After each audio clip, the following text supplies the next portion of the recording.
Ok, xin chào mọi người, mình là Hưng. Như kể tới đây sẽ là một cái video nói về những câu chuyện liên quan đến Quay Book của 2023, test CV và những chủ đề liên quan. Và nếu như nói một mình thì cũng chán lắm, nên là mình sẽ có một vị khách rất đặc biệt nhưng lại quen thuộc của ngày hôm nay. Đó chính là Nga Kai. Hy vọng anh có thể chia sẻ đôi lời về câu chuyện của mình trong năm vừa qua trước khi đi vào chủ đề chính được không ạ?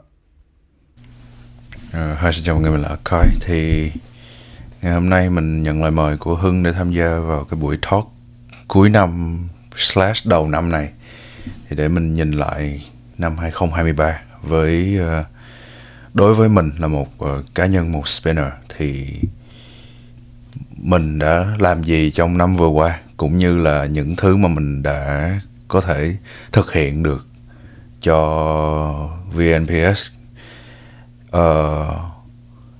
Nếu mà nói đến highlight thì cũng đã có nhiều cái sự kiện, những cái dự định mình đã làm từ đầu năm, thậm chí là plan từ cuối năm 2022 để mà đến năm 2023 mình có cái kế hoạch nó rõ ràng, ít nhất là làm được ở mức hài lòng, và những gì hay ho hơn, thú vị hơn hay là hoàn hảo hơn thì nó là điểm cộng thêm cho những cái sự kiện đó.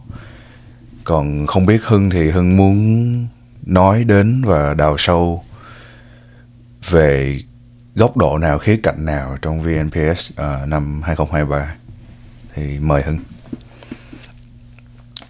Vâng. Thì đối với anh là đây là một năm khá là hài lòng, đúng không anh? Còn Đúng. VNPS, với cá nhân anh đánh giá là vậy. Thì những cái việc cụ thể nào, ví dụ như những cái sự kiện nào hay là kỷ niệm gì đáng nhớ mà anh có thể kể đến được không ạ? Thực ra thì nếu mà các bạn có theo dõi cái kênh của mình thì năm nay mình không làm quá nhiều content về Weibo trên cái kênh cá nhân của mình. Và bây giờ ngồi nhìn lại thì thực sự là mình đã dành thời gian để mà mình gọi là enjoy những cái sự kiện mình làm hơn. Và tất nhiên là highlight là xoay 2023 reflection ha. Thì có nhiều lúc mà trong ban tổ chức mình cũng suy nghĩ là Hồ Chí Minh hay là Hà Nội hay hơn. Thì cái câu hỏi đó đến bây giờ, khi mà trải qua hai cái sự kiện ở hai địa điểm khác nhau, thì mình vẫn suy nghĩ tới. Và đối với mình thì cái highlight là đã làm được xoay và đã thêm được một địa điểm, đó là niềm vui rồi. Còn về cá nhân mình, những cái nội dung của mình thì đa số là mình làm shorts nhiều hơn, YouTube short, những cái video ngắn đôi chút, TikTok này nọ linh tinh. Nên là có thể là về mặt ý tưởng để mà làm những cái video thông thường như những năm ngoái, những năm trước đây thì nó hơi khác một xíu. Bởi vì là thật sự là mình phải trân trọng và mình luôn nhớ đến cái trải nghiệm của mình khi mà mình làm sự kiện thực tế, sự kiện có nhiều người tham gia như là xoay. Và nó thật sự đã để lại nhiều cái ấn tượng cho mình, và cái cảm giác cũng khó diễn tả, nhưng mà nói chung là feel good. Em cảm ơn rất nhiều vì chia sẻ vừa rồi của anh. Cũng rất là vui khi mà anh có được cho mình những cái trải nghiệm riêng biệt ở mỗi cái địa điểm khác nhau. Thế nhưng mà chúng ta không thể nào không nhắc tới Tết, một cái sự kiện cực kỳ quan trọng không kém. Vậy đối với anh, Tết CB có ý nghĩa như thế nào? Anh biết cái câu hỏi, anh đang đọc câu hỏi đó trong đầu luôn.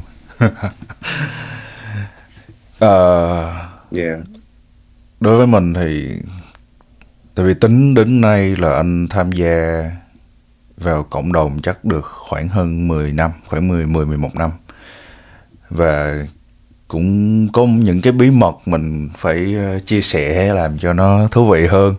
Thì cái thời gian đầu thực ra là có những chuyện anh chưa kể. Có những chuyện có thể là trong chuyện Weibo nào đó anh đã kể rồi, nhưng mà thời gian đầu á, thì anh khi mà mới bắt đầu chơi thì anh không có để ý lắm đến những gì mà cộng đồng đang làm. Nghĩa là anh tham gia, cái cộng đồng đầu tiên anh tham gia sẽ là VNPSP, nhưng mà anh chỉ vô đó anh học hỏi kinh nghiệm, anh coi mấy bạn đăng clip này nọ thôi. Và gọi là sao ta, là anh cũng không để ý là CV là cái gì vân vân. Thì những năm đầu đó, nếu mà anh có cái phương tiện và cái ý thích giống như nhiều bạn bây giờ tham gia cộng đồng thì các bạn sẽ biết được là sắp tới là có CV Tết, có project này, project kia. Nhưng mà lúc mà anh bắt đầu tham gia vào cộng đồng thì những năm đầu như 2011, 2012 thì anh chỉ tập trung vào cái việc là tập quay thôi, chứ không có tham gia mấy cái đó nhiều, không có để ý và cũng chẳng hiểu cái mục đích của nó. Và dần cũng phải 3-4 năm sau thì anh mới hiểu là CV là như thế nào, rồi cái giá trị của nó, việc được tham gia cùng với thứ nhất là xuất hiện chung khung hình với lại idol của mình là như thế nào, rồi thậm chí là không cần chung khung hình mà chung một cái CV, một cái video như vậy. Thì đối với anh, Tết CV nó cái cảm giác khi mà anh nộp cho nó, anh tham gia, anh gửi clip để anh được xuất hiện hoặc không, thì cái cảm giác đó nó thay đổi qua nhiều thời gian. Và nếu mà gọi là kể những cái bí mật thì làm như vậy nó cũng hơi, nó cũng sẽ juicy hơn. Thì lúc mà cái CV, những cái CV Tết đầu tiên thì anh nghĩ nó là một nơi để mà mình có thể chung vui, là các bạn rầm rộ làm sự kiện, làm video Weibo thì mình cố gắng mình nộp vô cho coi sao đó, và mình sẽ thể hiện cái của mình ở trên đó nhiều hơn, kiểu thể hiện về cái mặt là chia sẻ cái cảm xúc của mình là anh ở nước ngoài nhưng mà anh vẫn tham gia CV tạm gọi là truyền thống, đúng không? CV truyền thống của Việt Nam thì anh sẽ là kiểu anh muốn là mọi người nghĩ là những spinner nếu mà là người Việt ở nước ngoài mà có tham gia vào cộng đồng Weibo Việt Nam thì cũng có thể xuất hiện được ở trong đó. Thì đó là cái mục đích của anh lúc đó, là anh muốn biểu lộ cái cảm xúc của mình như vậy thôi. Còn cái ý nghĩa sau này, cái giá trị sau này nó sẽ khác đi một chút, là khi mà mình tiếp xúc với lại những cái cộng đồng Weibo nước ngoài, thì đặc biệt là phải nhắc đến Japan đi ha, thì một cái CV mang tầm quốc gia thì nó lại nói lên là đó là cái nơi để mà mình thể hiện cái trình độ, tức là mình phải show cái tốt nhất của mình trong một cái CV như vậy. Thì thực ra nếu mà nói CV quốc gia thì nó lại có một cái ý nghĩa khác. Đến tận sau này anh mới hiểu và kiểu cảm thấy nó quan trọng. Thì đó là những cái Tết ở gần đây hơn. Còn có những bí mật ở đây là những cái năm mà anh không tham gia. Thì hôm bữa anh cũng vô tình thấy trên VNPS là gọi là cái gì ta, số lần xuất hiện của mình trong series Tết, thì mình thấy là cái số lần xuất hiện của anh là nhiều nhất tính đến nay.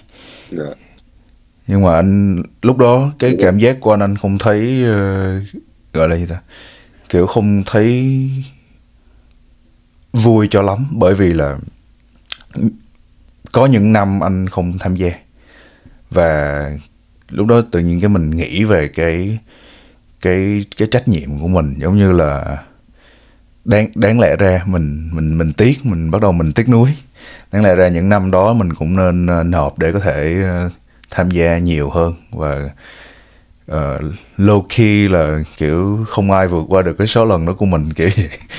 Thì nhưng mà đó là những cái quyết định của mình, thì đến khi mà mình gặp những cái trở ngại tâm lý thì mình phải tự vượt qua thôi. Và đến nay thì cái giá trị và cái ý nghĩa của anh nó khá là cụ thể.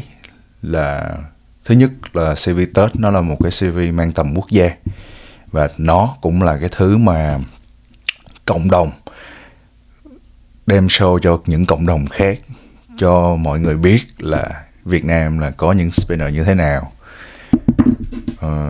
chúng ta là ai.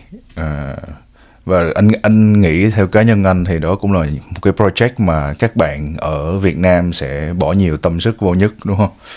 Như là những cái đợt gần đây thì nó có một cái sự nâng cấp về chất lượng hình ảnh, về thẩm mỹ, và đặc biệt là những cái câu chuyện đằng sau nó, những cái tiểu tiết mà hồi những cái Tết đầu mà anh tham gia thì nó không có.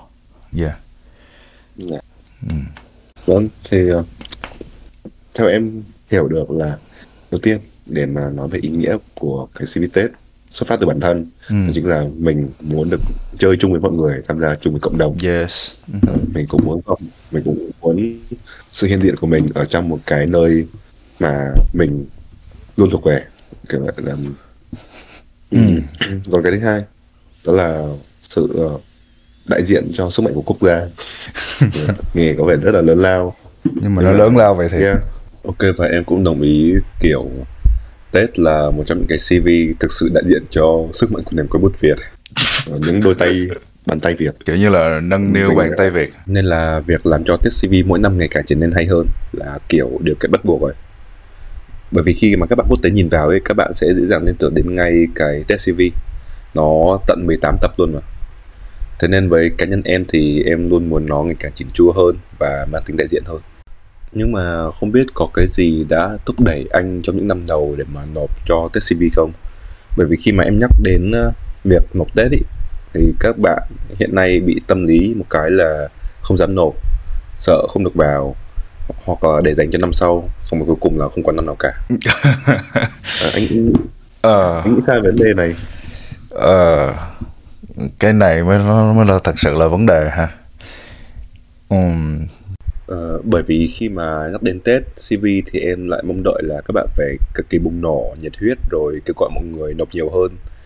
Thế nhưng đến cuối cùng thì lại không, các bạn lại bị sợ quá, làm cho những cái gương mặt triển vọng ấy đang xuất hiện thì lại không thấy đâu hết. Nghĩ vô tình, không biết là vô tình hay cố ý, nhưng mà do một phần là cái chất lượng và cái tiêu chuẩn xét duyệt của Tết, cộng đồng đã đưa ra được một cái tiêu chuẩn, và cái đó anh nghĩ là nó đã hơn khá là nhiều so với lúc trước. Đó là một cái yếu tố là nó nói hoạch toẹt ra là khó vô hơn, khó để mà được qua cái vòng lọc, đúng không? Cái giai đoạn lọc. Thì cái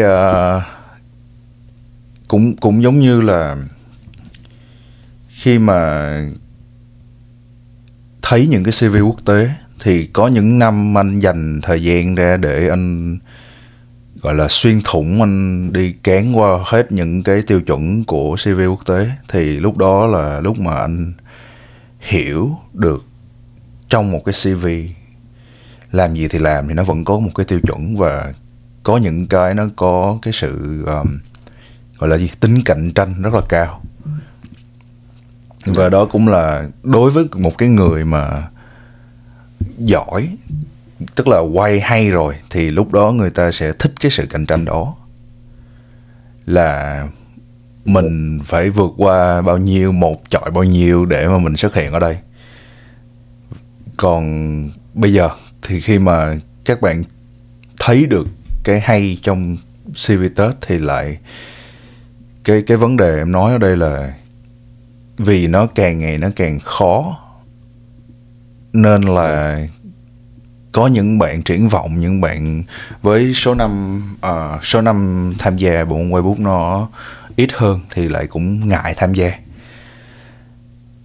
Thì anh nghĩ cái hướng giải quyết của anh, tại vì lúc mà anh mới chơi, lúc mà anh không phải mới chơi nữa mà khoảng vài năm rồi đó, thì anh tập trung rất là nhiều vào cái việc là làm sao để mà mình ít nhất là mình đạt được cái tiêu chuẩn của những cái CV đó.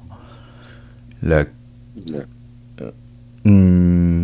thực ra nếu mà nói rõ hơn thì những năm đó anh cũng ngại lắm, kiểu anh cũng tự ti về bản thân, anh chưa cảm thấy là mình đủ kiểu quay đủ tốt để mà thể hiện cho người khác xem hay là xuất hiện trong CV. Thì những cái lúc đó thì khi mà anh tham gia anh cũng không có xem lại, kiểu không có xem lại quá nhiều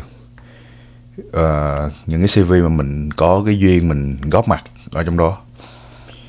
Nhưng mà lúc khi mà trải qua cái giai đoạn đó rồi, anh mới hiểu ra là có một cái cột mốc mà một spinner cần phải vượt qua để giống như là dẹp bỏ hoàn toàn mọi cái tự ti. Là lúc mà em 1-2 năm thì em cũng đâu có gọi là hào hứng tham gia mấy cái đó cho lắm. Đó là cái cách nghĩ của anh.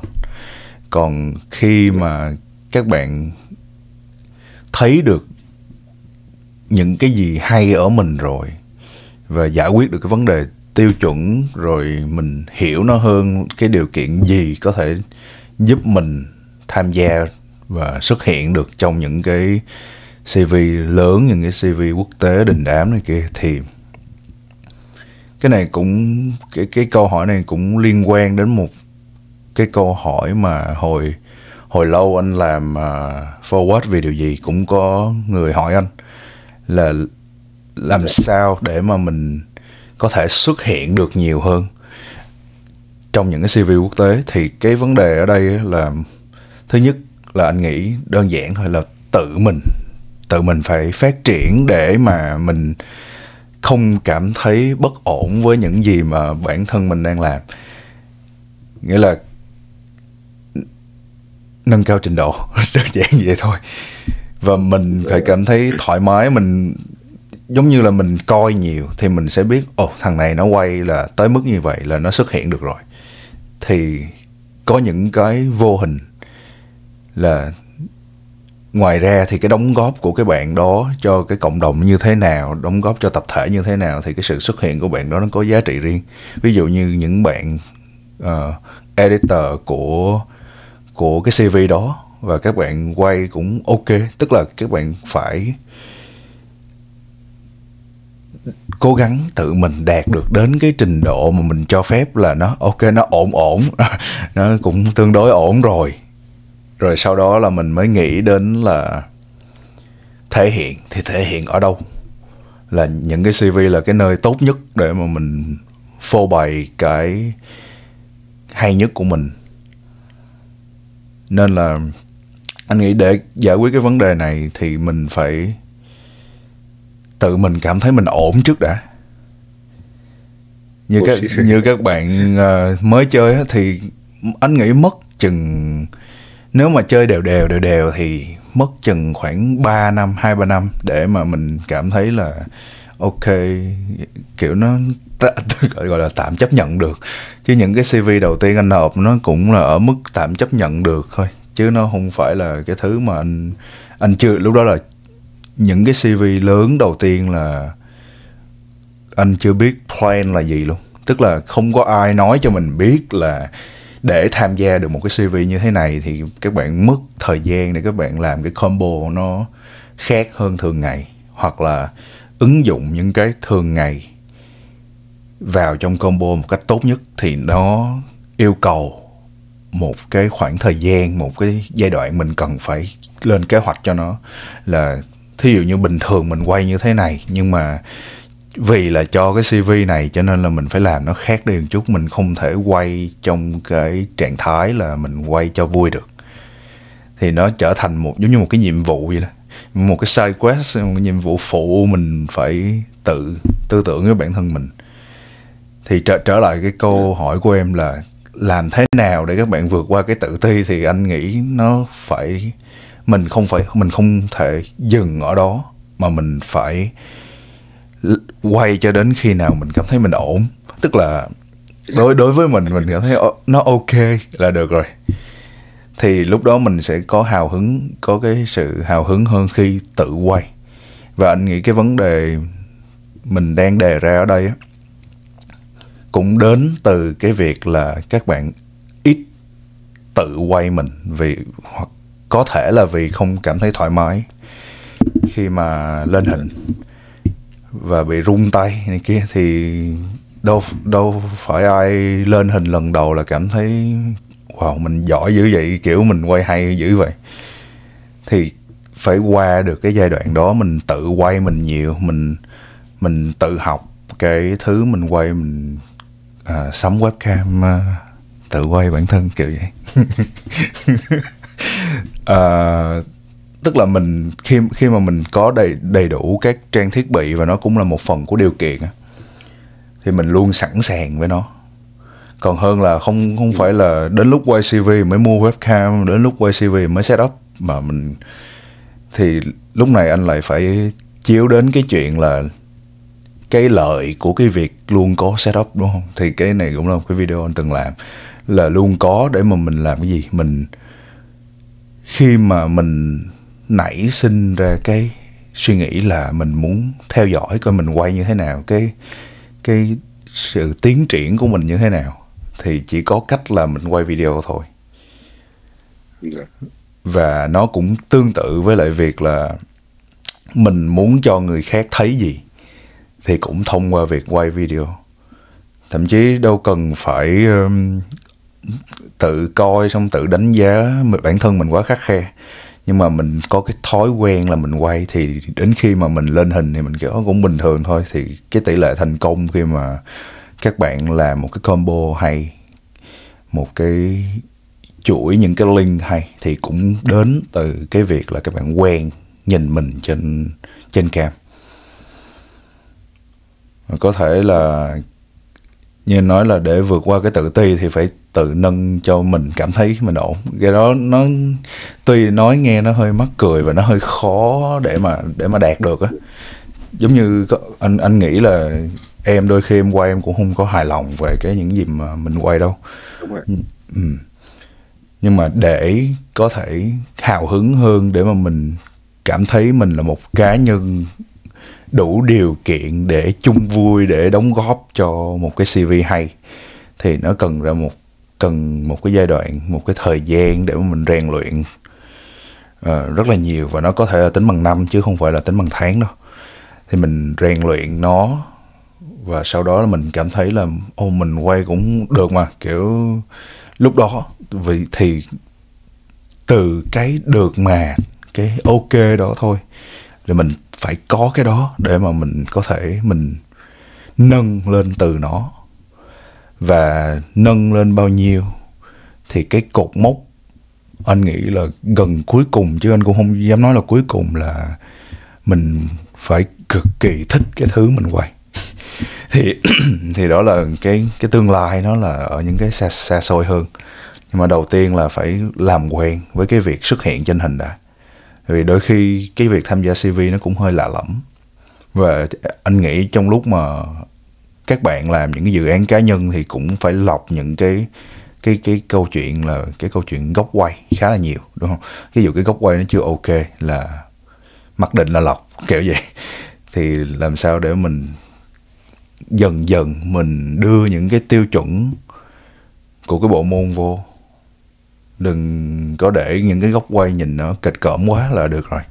Thì góc quay và kết hợp với lại cái tâm lý của mình khi quay nữa.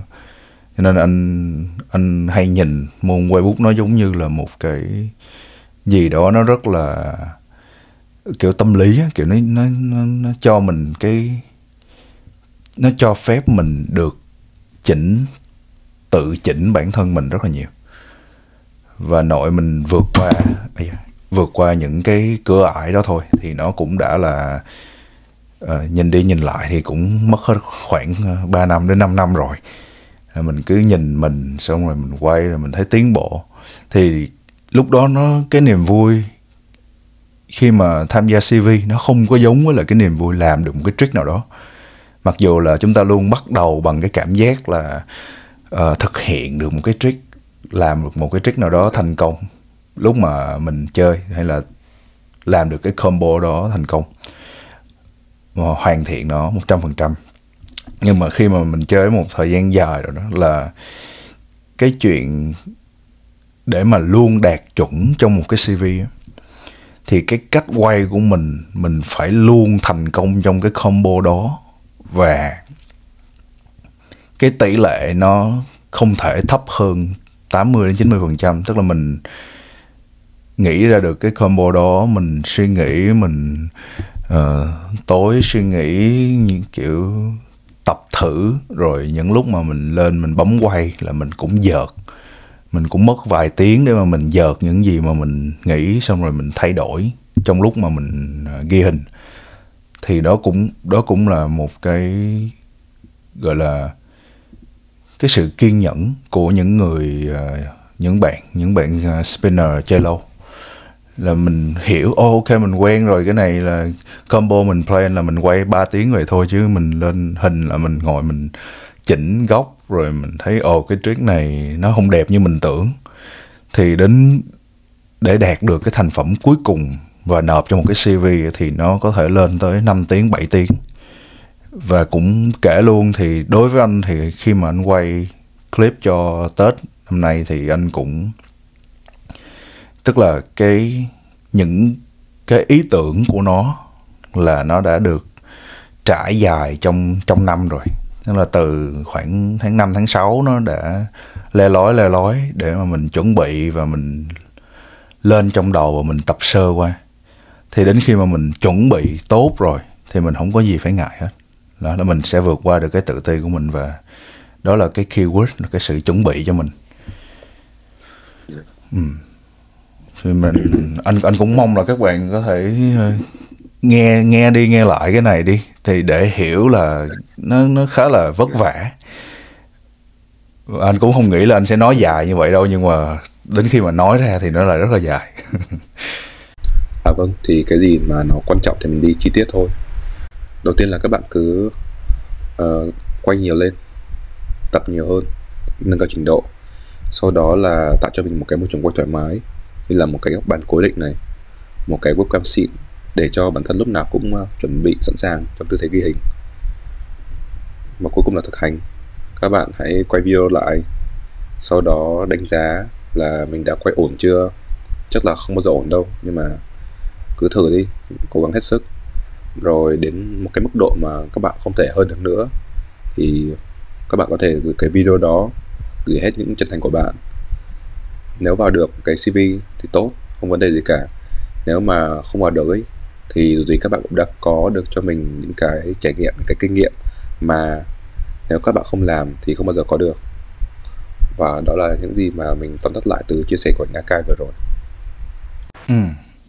Và bên cạnh đó em cũng vừa nhận ra một cái vấn đề nó bên ngoài thôi, nó không đến từ các bạn. Đó là Việt Nam mình vẫn chưa có thói quen làm CV. Bởi vậy mà cái thói quen để các bạn nộp, các bạn bắt nhịp trước, các bạn làm quen làm sao để nộp ấy, nó chưa có nhiều. Nên sẽ đâm ra việc ngại. Mình hay ngại những gì mà mình chưa làm mà. Bởi vậy các bạn chưa có tham gia những cái CV nhỏ trước, và tự dưng mỗi năm chỉ có một cái CV lớn, nên tạo ra một cái rào cản cũng khá là to, nhưng mà khá cao đối với những bạn mới chơi. Cái đó Hưng nói ra rất là hay. Tại vì tham gia những cái CV nhỏ, những cái CV bạn bè đi, thì có thể nói là nó tăng cái phần vui khi mà mình được tham gia CV. Tức là mình vô cho vui, mình tăng cái cảm giác thích thú khi mà mình nộp trong cái CV nào đó. Thì đó cũng là một cái thói quen rất là tốt anh nghĩ vậy. Một cái thói quen rất là tốt để mà dần đến khi những cái lớn hơn thì mình có thể thoải mái với nó, chứ mình không có gặp nhiều cái áp lực. với người già như anh thì việc tham gia CV Test nó có quá khó khăn không? Với các bạn nhỏ thì rào cản là vậy, còn với người già thì thế nào, ngoài cái khía cạnh là thời gian?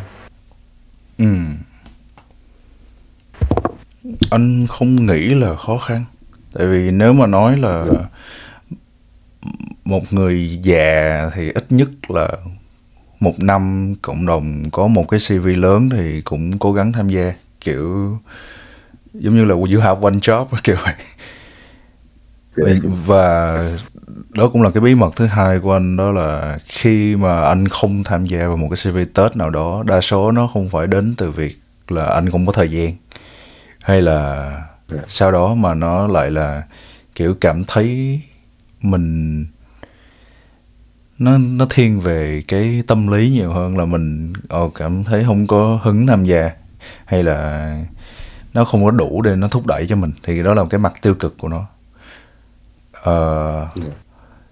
Còn như anh nói hồi nãy là khi mà em ở trong cái cộng đồng lâu rồi, là gọi là người già, nhiều khi giống như cái chữ người già nhiều khi nghe thì thấy nó cũng trêu trêu vui vui, nhưng mà nhiều khi nó cũng offensive, đúng không? Kiểu nó hơi nhạy cảm một chút. Nhưng mà cái vấn đề của anh không nghĩ là anh gặp vấn đề trong việc tham gia CV, và đặc biệt là nếu cộng đồng 1 năm chỉ có đúng một cái CV lớn thì tại sao lại không, mà lại ẩn luôn.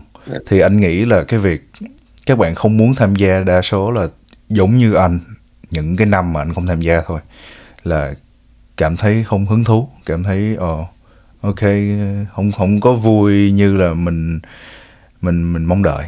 Đó là cái câu chuyện. Còn riêng anh thì anh không có gặp vấn đề gì khi mà tham gia những cái CV. Lý do em nhắc đến cái vấn đề này bởi vì là mỗi năm có CV test thì có sự xen lẫn giữa người cũ và người mới, nhưng tỷ lệ mà người cũ xuất hiện ở CV 2-3 năm trước xuất hiện lại thì lại rất là hiếm.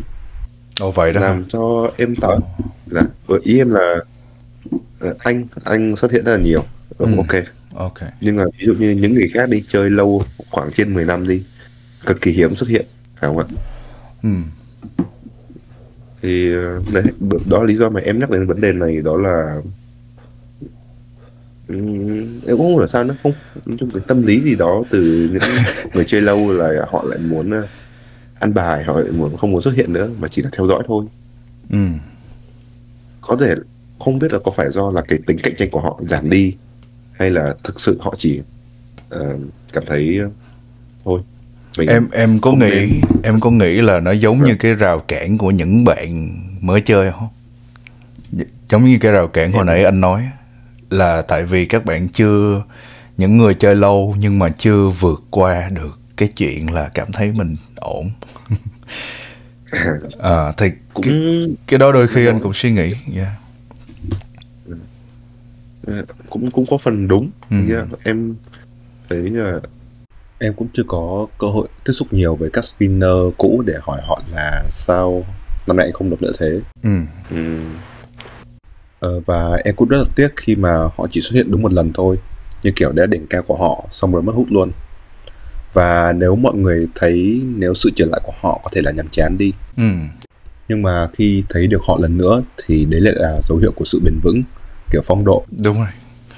Và đối với tình trạng chung, quan điểm của một người cũ như anh thì anh cũng nghĩ là cái việc mà em nói như hồi nãy là cộng đồng không có thói quen làm CV á, thì do là những năm trước, nhiều năm trước cũng đã như vậy, làm cho có khi là mình không có cái điều kiện hay là không có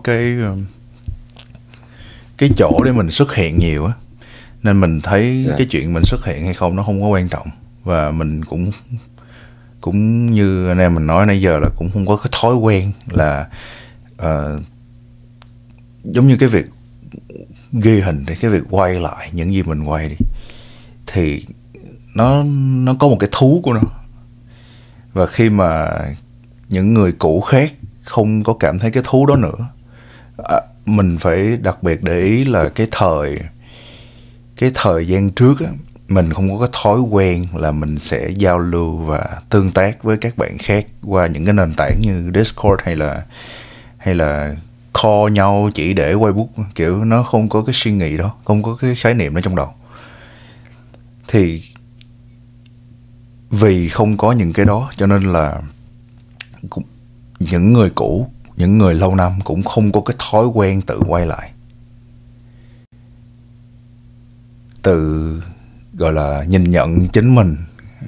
Cái việc quay lại nó làm cho mình cảm thấy thích thú, và chắc như em cũng hiểu là mình quay lại nhưng mà mình thấy nó hay, tức là mình tự coi mình thấy nó thích thú, nó vui vẻ thì mình mới muốn làm nó tiếp tục, đúng không?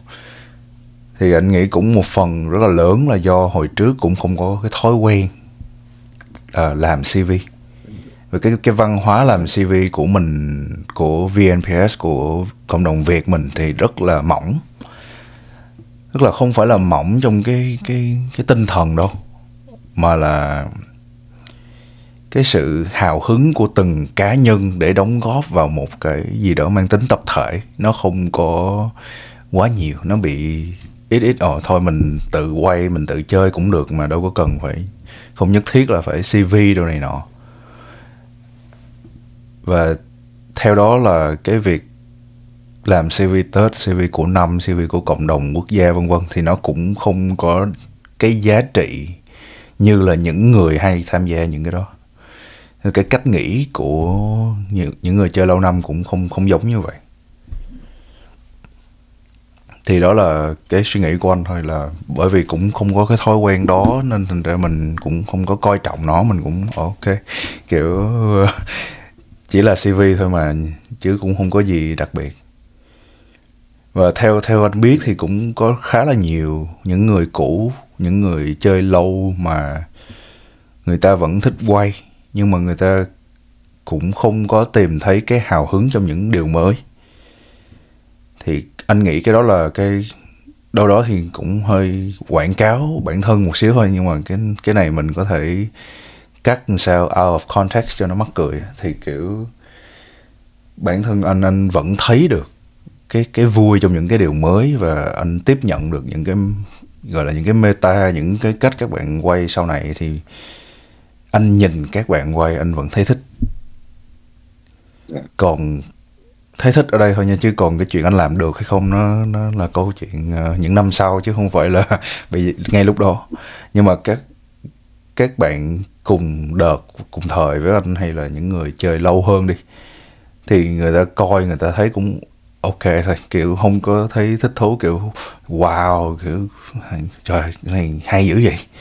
Thì đó là cái cá nhân anh và cái sự thích thú của anh cho những cái điều mới trong Weibo. Khi mà anh vẫn còn ở trong cộng đồng, anh thấy các bạn lâu lâu anh vẫn ví dụ mở điện thoại lên thấy bạn nào đăng clip thấy đoạn đó hay thì anh cũng ghi nhận. Và nhờ vậy cho nên là có thể em không biết, nhưng mà anh nhớ tên khá là nhiều tên, bởi vì là anh có coi những cái video của bạn đó để anh biết là cái ấn tượng của anh với cái spinner đó là như thế nào. Và nhờ đó mà khi mà anh đến xoay và anh nghe tên thì anh cảm thấy là bạn này là bạn đó trên group ha. Thì đó là cái mà anh nghĩ sẽ có một vài người còn cảm nhận được, tại vì mình thích thú với cái cách quay của họ. Và maybe là khi mà anh đến với cộng đồng, khi mà anh tham gia thì anh cũng trong tiềm thức anh sẽ lục tìm hay là nhớ những người mà quay tốt, hoặc là để lại cái ấn tượng cho anh gì đó. Cái ví dụ như cái style của bạn đó nó hay quá, nó độc đáo quá, thì lúc đó cái chuyện bao nhiêu năm nó không quan trọng nữa. Thì đó là cái anh nghĩ là vì cái hứng thú của anh trong việc tiếp nhận những cái mới, những cái sự phát triển sau này, những cái mà các bạn quay bởi vì các bạn nghĩ là như vậy là đẹp, là hay với các bạn, thì anh cũng cảm thấy được nó ở đâu đó, chứ không phải là nhìn cái hay xong rồi bỏ qua đó.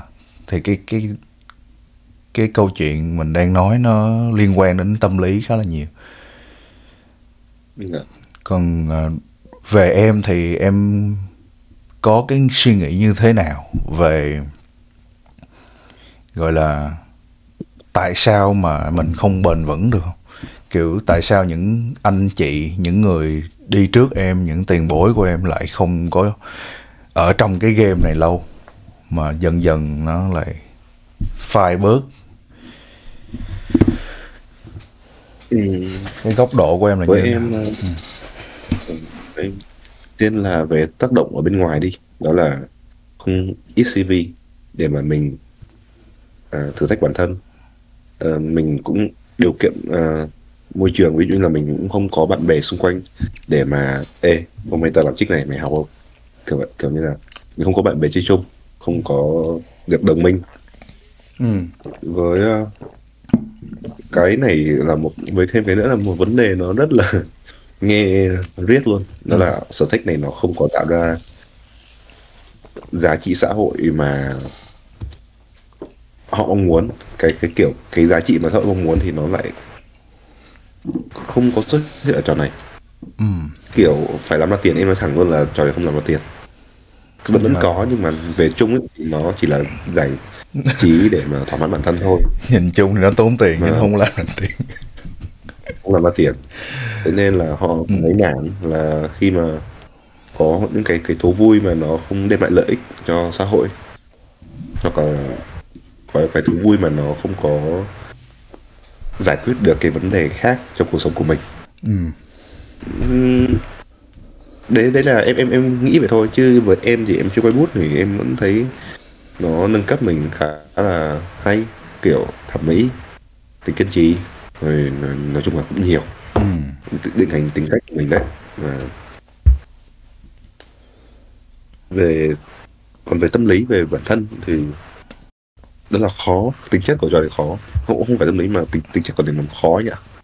Để mà mình học được cái ôi không thể nào.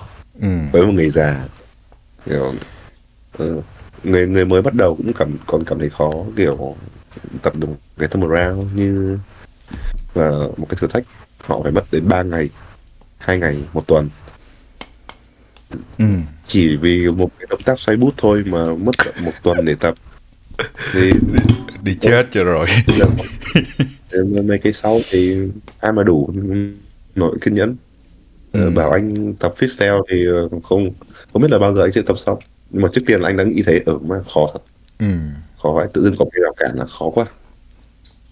Thì cái càng nói anh càng thấy là cái vấn đề của người chơi lâu với lại cái người mới chơi nó khá là giống nhau. Khi mà em nói đến cái tính chất về cái độ khó của cái môn này, thì tự nhiên cái rào cản nó dần dần nó giống nhau em. Kiểu vậy. Tự nhiên lúc mới chơi thì vì nó khó, cái không làm được cũng nản, rồi chơi lâu rồi cũng vì cái nào nó khó không làm được cũng nản. Vậy là chung quy là cái rào cản nó giống nhau.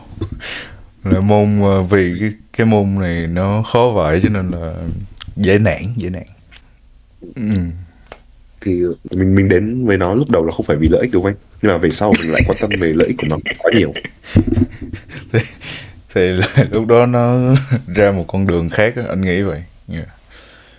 Kiểu mình bỏ một thời gian cho nó rồi mình sẽ nghĩ đến những chuyện khác, là ngoài cái này ra thì nó còn cái gì hay không. Thì đó anh nghĩ cũng là do cái sự thay đổi và cái sự phát triển của một con người nữa. Tại vì nếu mà nói nó không đem lại lợi ích á, thì anh nghĩ là do giai đoạn thôi. Nếu như mình đặt nó là một cái sở thích, anh mới nảy ra cái ý tưởng này thôi, là mình xác định từ ban đầu nó là một cái thứ không đem lại gì cho mình rồi, thì cho dù là 5 năm, 7 năm, 10 năm sau nó không đem lại gì cho mình, nó cũng không quan trọng. Tại vì mình đã xác định từ ban đầu rồi. Chứ không phải là để đợi đến lúc mình chơi lâu rồi mình mới bừng tỉnh, mình mới tỉnh thức là shit, cái này nó không có giá trị xã hội, nó không kiếm ra tiền. Nếu mà từ ban đầu đã xác định được như vậy rồi thì các bạn chơi nó sẽ bền hơn. Nên mình nói thẳng ra luôn là kiểu ví dụ như là một cái nội dung, một cái talk nào đó nói thẳng ra là các bạn chơi môn này nói về giá trị xã hội hay là đóng góp kiếm tiền thì không có đâu, đừng nghĩ tới nữa. Thì anh nghĩ nó sẽ hoạch định ra được một cái góc nhìn nó rõ ràng từ ban đầu, chứ không phải là đợi một thời gian rồi gọi là gì ta, dành cho nó quá nhiều xong rồi lại đòi lợi ích từ nó thì nó lại không, nó lại thay đổi quá nhiều so với ban đầu. Thì anh nghĩ là cái hứng thú của mình lúc ban đầu, mình nếu mà chúng ta bắt đầu như là chúng ta đang là thì nó sẽ không có thay đổi quá nhiều, bởi vì từ ban đầu mình đã biết mình chơi cái này là để làm gì rồi.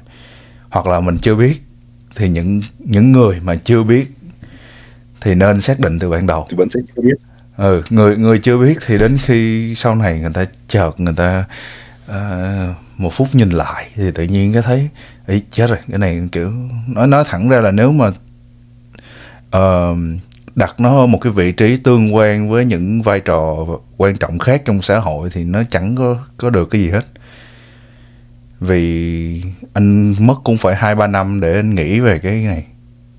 Tại vì có một giai đoạn anh muốn, anh nghĩ là anh sẽ bỏ rồi, thì anh cũng suy nghĩ theo cái hướng này là từ ban đầu là mình chơi cái này để làm gì. Và cái lý do nó đơn giản thôi, và anh vẫn luôn tin nó đến bây giờ, là nói một cách bình dân là cái cảm giác vui tay. Và mình xác định từ ban đầu là nó không có cái gì mà quay bút kiếm tiền, nghe nó viển vông vậy, kiểu làm gì có chuyện đó. Là mà ban đầu là mình đã nghĩ như vậy rồi. Vì càng ngày mình càng tin vào nó hơn. Và thì cái vấn đề suy nghĩ là anh nghĩ là người chơi lâu hay là người mới chơi đều gặp phải, là bởi vì nó vẫn như vậy, nó chưa có được rõ đây. Mà cái lợi ích về mặt xã hội, còn về mặt lợi ích cá nhân thì khá là nhiều, đúng không? Thì đâu đó thì khi mà anh vẫn tiếp tục làm trò này, chơi trò này, làm content, làm sự kiện vân vân, thì nó giống như là một cái, đối với anh là một cái hình thức để anh gọi là tri ân, kiểu trả lại cho nó những gì mà nó đã đem lại cho anh. Vì anh giống như là cái sở thích mà mình có duyên, mình ở với nó lâu thì mình cảm thấy quý nó. Và những gì mình làm là mình trả lại cho nó nhiều hơn là cần cái gì cho bản thân mình. Vì nó có thể là những cái trải nghiệm của anh, nó cái cảm xúc của anh, hay là những cái về mặt suy nghĩ của anh nó sẽ khác nhiều người cùng thời của anh, nhưng mà nó luôn là một cái gì đó rất là quan trọng, và nó dần nó hình thành nên cái con người của anh. Tức là nếu mà thiếu nó thì nó lại kỳ lắm, nó bị hỏng mất một phần. Thì đó là cái cách mà anh cho mọi người thấy, hay là nói một cách nó hơi kiểu tâm linh hay là hơi ghê ghê xíu, là cho cái môn đó nó thấy được là mình muốn nói lời cảm ơn cho nó, mình đưa lại cho nó những gì mà nó đã giúp mình giải quyết trong những cái thời gian mà mình cảm thấy không ổn, kiểu vậy. Thì nói thẳng ra thì tính cách cũng như vậy. Nếu mà mình đến với nó không vì một cái điều kiện hay một cái lợi ích gì hết, thì tại sao phải rời nó vì một cái lợi ích khác? Và cái tính cách ở đây là việc mà nó đem lại cho mình đại khái là làm cho mình cảm thấy không cô đơn á, nếu mà nói một cách trực tiếp thì có thể gọi là vậy. Nhưng mà luôn có một cái gì đó để mà mình phát triển. Và anh cũng như vậy, anh làm mọi thứ, anh sống trên gọi là anh tồn tại cũng là nhờ những thứ mà nó chưa dừng lại. Ở đây cũng giống như là những cái chuyện học hành hay là làm việc đồ kia này kia vân vân, thì nó có cái tính, bản thân nó có cái tính trường tồn. Chỉ là mình có nhìn nó theo cái chuyện đó, theo cái góc độ đó hay không thôi. Và khi mà anh qua cái mốc 10 năm thì em để ý những gì anh làm cho nó đa số là giving back, kiểu cho ngược lại, đưa ngược lại cho nó, chứ không phải là lấy từ nó nữa. Mà là nó giống như là một người bạn, thì mình thể hiện là mình trân trọng nó. Và anh nghĩ cái suy nghĩ này của anh nó khá là độc đáo, kiểu nó ít người mà nghĩ nó theo cái hướng này. Bởi vì có lẽ là do cũng phải thú nhận luôn là anh thích cái môn này rất là nhiều. Và khi mà nói đến cái câu chuyện là lợi ích thì anh nghe các bạn nói chơi này đâu có được cái gì đâu rồi này kia, thì anh bị khó chịu, là anh take it personal, kiểu anh bị gọi là tại sao phải nghĩ nó là như vậy. Thì anh lại chuyển hướng, anh suy nghĩ là là có thể là do ban đầu các bạn không nghĩ được nó, không nghĩ là nó như vậy từ đầu rồi, mà phải đợi đến những năm sau rồi mới bắt đầu nói ra, thì nó hơi kỳ thôi, nó hơi đụng chạm một chút. Còn riêng về một cái sở thích thì anh nghĩ nó đâu nhất thiết phải gọi là gì ta, tạo thêm tài nguyên hay là mình chỉ là làm cái việc quay bút này thôi thì làm sao mà tạo ra của cải vật chất này kia được. Và mình xác định từ đầu là nó như vậy rồi. Nhưng mà cái mấu chốt của cái chia sẻ của anh ở đây là bởi vì anh cũng đã có những cái thời gian anh nghĩ là anh sẽ học những cái sở thích nào đó nó có lợi hơn, nó đóng góp nhiều cho cái bộ kỹ năng của mình hơn khi làm việc. Nhưng mà cái môn này vốn dĩ nó không có dành cho cái việc đó, thì tại sao mình lại phải gọi là giống như là vắt nước kiểu ép nó trở thành một cái thứ có thể đem lại được cái giá trị theo cái hướng đó.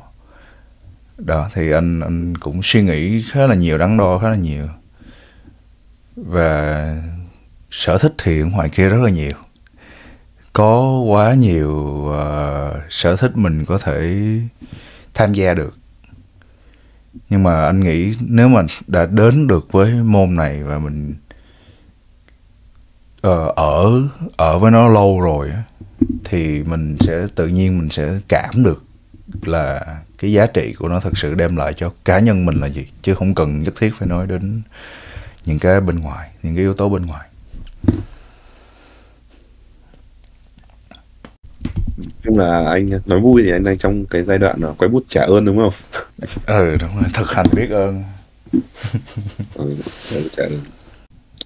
Và quay trở lại với Tết nha, quay trở lại với Tết. Yeah. Anh mong đợi gì ở Tết năm nay?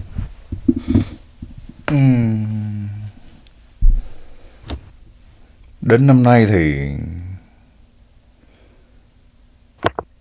mình quay trở lại với Tết, mình nói đến cái việc CV nó là cái gì, nó đóng góp cái gì, thì mình sẽ thấy được cái mong đợi của giống như anh, rồi cái mong đợi của anh là có một cái video tổng hợp lại được những cá nhân triển vọng nhất, những người có thể nó không có chỗ nào khác hết.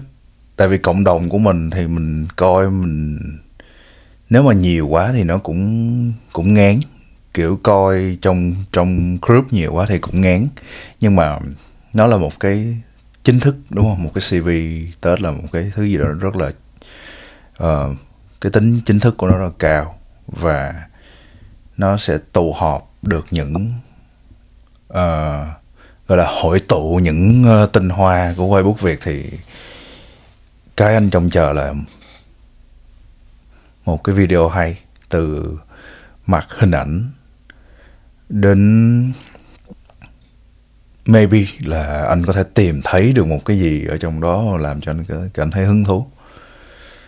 Thì anh nói anh tự vui vậy thôi, chứ thực ra có những cái niềm vui hay những cái ý tưởng nó cũng xuất phát từ cộng đồng, chứ không phải là từ bản thân anh. Và vô tình những cái đó nó xuất hiện thì nó làm cho anh có ý tưởng thôi, chứ không phải là tự anh nghĩ ra cái chuyện đó. Thì anh trông chờ nhất vào Tết là một cái CV hay, một từ mặt nhìn của một người mới chơi. Anh nghĩ là mình nên đặt cái kỳ vọng như là một người chơi một thời gian ngắn thì cũng thấy hứng thú với CV Tết, và những người chơi lâu thì cũng thấy hay. Khi mà họ học được những cái tiêu chuẩn rồi, họ hiểu được những cái thứ mang tính kỹ thuật rồi, thì họ vẫn thấy hay. Thì những năm gần đây thì anh thấy về những cái thứ mà anh để ý, những năm gần đây anh để ý là về mặt hình ảnh thì mình có cải thiện rất là nhiều so với những năm trước đó. Và nội cái đó thôi cũng làm anh mừng hơn, kiểu vui hơn, là mình cảm thấy tự hào khi mà mình là một thành viên trong một cái gọi là gì, một cái cộng đồng như vậy. Và nó thúc đẩy một cái CV mà nó thúc đẩy anh share chẳng hạn. CV mà nó chạm được đến những cái nỗi lòng trong nhiều năm qua, thì đó là cái anh mong đợi. Còn em thì mong đợi điều gì? Em thì hy vọng Test CV sẽ là một cái sản phẩm rất là truyền cảm hứng. Kiểu nó sẽ truyền cảm hứng cho những bạn đang quay, cảm thấy thích quay hơn. Những bạn chưa quay thì lại cảm thấy tò mò. Còn với những bạn quốc tế đi thì sẽ cảm thấy một chút nào đó ghen tị, để họ có thể nỗ lực phát triển hơn cộng đồng của mình, ganh đua với mình, làm cho cái toàn cục quay bút trở nên đỉnh hơn. Thì nghe rất là tham vọng. Và cuối cùng thì em cũng chỉ muốn là thể hiện cái thành quả, cái nỗ lực của ban tổ chức, đóng góp một cái sản phẩm vì cộng đồng. Chỉ đơn giản vậy thôi. Ok, vậy để cùng kết thúc buổi trò chuyện ngày hôm nay, anh có thể chia sẻ với em về ý nghĩa của Tết, việc tham gia Tết, và cuối cùng là kế hoạch của anh trong năm mới được không ạ? Thứ nhất, ý nghĩa của Tết đó là CV đại diện cho Việt Nam. Ok. Ngắn gọn vậy thôi. Còn mình nãy giờ mình dài dòng rồi. Còn cái thứ hai là việc tham gia Tết nó là cái niềm vui khi mà mình cùng với đại khái là những người anh em Việt Nam có chung sở thích, đúng không? Thì tham gia nó là chung vui thôi, chứ không có gì mà quá phức tạp đâu. Đừng có nặng nề quá. Và nhắn luôn với các bạn mà nộp mà lo không đủ tiêu chuẩn thì vẫn cứ nộp đi, kiểu vậy, cho nó nhìn cho nó vui, kiểu một chọi gì đó, một chọi 30, 40, 50 gì đó thì nó sẽ vui hơn. Just do it. Thì nếu mà nói là just do it thôi thì cũng có vẻ chưa đủ. Nhưng mà mình nộp vô để mà mình bắt đầu mình thấy là mình đã có nỗ lực rồi. Đó, thì mình sẽ thấy được cái tiến độ của mình. Rồi sau khi quay một cái clip để nộp nó cực thì mình sẽ qua được một cái giai đoạn rất là quan trọng để mình dần quen hơn với cái việc tham gia Tết và tham gia CV nói chung, chứ không chỉ riêng là Tết. Và 1 năm sau hả? Dạ vâng, kế hoạch của anh trong năm mới. Nó hơi bí mật quốc gia quá, nhưng mà anh mong là có thể làm xoay tiếp. Vậy là sẽ có xoay 2024 đúng không các bạn? Anh mong là có thể là nó hoãn thôi, bởi vì trường hợp xấu nhất xảy ra là nó hoãn vào những năm khác, nhưng mà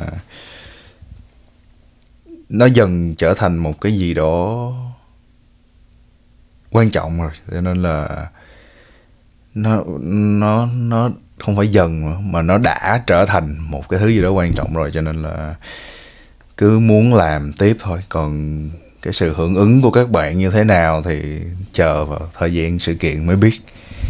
Và vào năm mới thì anh cũng mong là anh có thể, về cá nhân anh thì anh có thể nâng cao cái chất lượng về nội dung của anh, và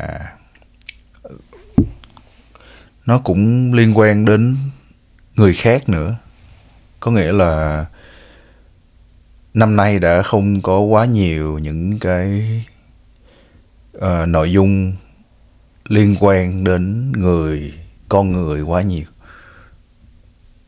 trong cá nhân anh. Thì nhưng mà nghĩ lại thì xoay nó khá là nhiều người mà. Nhưng mà ý là về project, những cái dự án cá nhân của anh thì anh muốn là làm nó chất lượng hơn về mặt hình ảnh cũng như là nội dung, làm sao để anh ra được những cái video, những cái nội dung mà nó dính líu đến nhiều người hơn và nhiều người có thể cảm được nó hơn. Thì đó là mong muốn của năm tới. Ok, và vừa rồi là những lời chia sẻ cuối cùng để kết thúc một buổi trò chuyện gặp gỡ cuối năm, với hy vọng nhiều điều thú vị hơn sẽ đến cho năm mới. Xin cảm ơn anh Akai đã trở thành vị khách mời của ngày hôm nay, cũng như là nhà tài trợ của mình cho bộ macro này để làm cho các tập talk show trở nên ngày càng chất lượng hơn. Và con webcam mới toanh từ một người bạn của mình nên mới có dịp sử dụng. Xin chúc tất cả mọi người một năm 2024 thật là bùng nổ. Tạm biệt mọi người. Ok, cảm ơn mọi người rất nhiều. Yeah.